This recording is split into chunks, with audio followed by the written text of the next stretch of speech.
queria parabenizar a iniciativa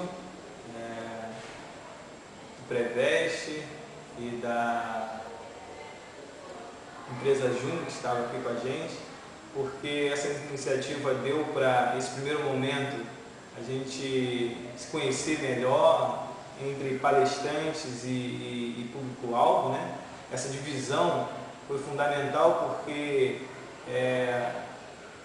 deu para encurtar o relacionamento e ser mais objetivo nas questões didáticas, e as orientações fluíram com bastante êxito. Achei que foi de grande valia e nós ganhamos também como palestrantes, né? Não somente o público-alvo que estava aqui dentro, né, da sala, mas toda a equipe que estava aqui disposta e disponibilizando o seu tempo, deu para esclarecer bastante coisa, e é isso aí.